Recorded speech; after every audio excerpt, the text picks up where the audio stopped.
ہم پھول سمجھ کر ہاتھ لگاتے ہیں تو ہاتھ اتنا زخم ہوتا ہے کہ بعد میں کینسر ہوتا ہے. یہ قابل علاج ہے.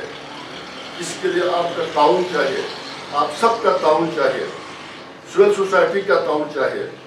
یہ کبھی نہیں کہا ہے ہمارے ادارے نے یا مکھی کیمریا نے جماعت کے کہ آپ اذان کے ٹائم پر ڈول بجاؤ اور نشہ میں مست ہو جاؤ. یہ کبھی نہیں کہا ہے. ہمارے امام نے ان چیزوں کو حرام قرار دیا ہے. نشہ تو دور کی بات ہے, قیمتی کپڑے پہننا, شادیوں میں فضول خرچ کرنا کسی غریب کی حوصلہ شکنی کرانے کے مترادف ہے. ان چیزوں پر کنٹرول کرنا. امام فرماتے ہیں کہ آپ انسانی خدمت کریں. آپ کے بیچ میں کسی بھی مسلک کے لا الہ الا اللہ محمد رسول اللہ کلمہ پڑھنے والے ہم سب مسلمان ہیں. ہمیں ایک دوسرے کے ساتھ برج سسٹم بن کے ساتھ مل کر مسائل کے حل کرے. جب تک ہم اتفاق سے اتحاد سے نہیں چلیں گے مسائل حل نہیں ہو سکیں گے. آج ہمیں خوشی ہے کہ اس ہوٹل میں ہمارے یہ قابل احترام جماعت اسلامی کے امیر اور خطیب اور دوسرے اکابرین یہاں پر آئے ہیں. ہماری بہت حوصلہ افزائی ہوئی ہے.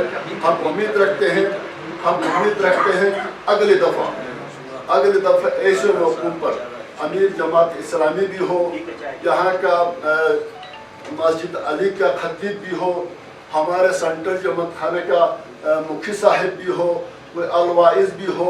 ہم اعلیٰ سطح پر ایسا پروگرام رکھیں تاکہ ہمارے بیچ میں جو بھی فاصلے ہیں وہ ختم ہو. جب ہم ختم کر کے, چاہے وہ جس فرقے سے تعلق رکھتا ہو, جس قوم سے تعلق رکھتا ہو, جس حلقے سے تعلق رکھتا ہو, جس زبان کا بولنے والا ہو, جس رشتے سے اس کا تعلق ہو, وہ اس علاقے کے لیے مثبت سوچتا ہے, امن اتحاد کا سوچتا ہے, اس کی ترقی کا سوچتا ہے, یہاں کی میرٹ کا سوچتا ہے, کرپشن کے خلاف بات کرتا ہے, وہ میرا عالم ہے, وہ میرا لیڈر ہے. میرا ہمارے حضرت محمد صلی اللہ علیہ وسلم بھی یہی فرماتے ہیں اپنے احادیث میں کہ ان پر جب وہ اسلام کی تبلیغ کر رہے تھے اس دوران ہم جیسے ناچیز لوگوں نے, ناسمجھ لوگوں نے ایسے حرکتیں کی ہیں, ان کو برداشت کر کے ان کو اسلام بنایا. اب ہمیں بھی ضرورت ہے کہ تبلیغ کے ذریعے, ڈنڈے کے زور پر نہیں, تبلیغ کے ذریعے احادیث کی روشنی میں سمجھا کے لوگوں کو دائرے میں لانے کی ضرورت ہے. تو میں زیادہ آپ کا ٹائم نہیں لوں گا, اگر بولتے جائیں گے تو زیادہ ٹائم ضائع ہوگی.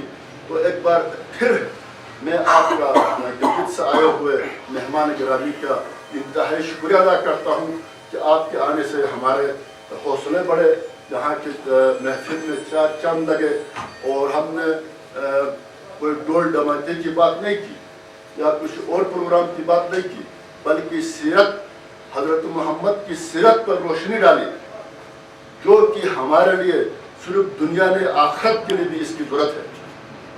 کیونکہ جب دنیا سے جائے گا انسان آخرت میں, تو اس نے دنیا سے کما کے جانا ہے. وہاں تو ایک چراگاہ ہوگی, وہاں بلڈنگ نہیں ہوگی. آپ جو اخلاق سے, جس کردار سے, آپ جس کردار کے مالک ہوں گے اس کردار کے مطابق وہاں پر آپ کو محل ملے گا. تو اللہ تعالیٰ ہم